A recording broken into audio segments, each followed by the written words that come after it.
একদিন দুপুর বেলা রোদে গরমে জঙ্গলের সব প্রাণী হাঁপিয়ে উঠেছে। টিকটিকি টুটু একটা শুকনো গাছের ডালে বসে হাঁফাচ্ছে, আর টুনটুনি টুনু গাছের ছায়ায় বসে গান ধরেছে। বৃষ্টি বৃষ্টি আসো তুমি ঘুম পাড়াও গাছের পাখি টুটু বলল।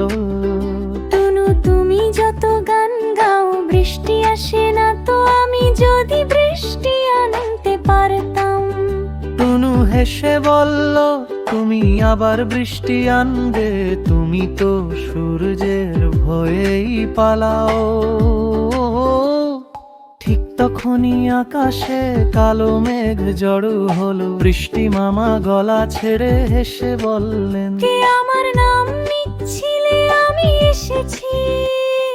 হঠাৎ টিপ টিপ করে বৃষ্টি পড়া শুরু হলো। টুনু খুশি হয়ে ডানা মেলে উড়ে গেল আকাশে, আর উঠু বৃষ্টির ফোঁটা থেকে লুকোতে পাতার নিচে ঢুকে গেল। কিন্তু একটু পরেই দেখা গেল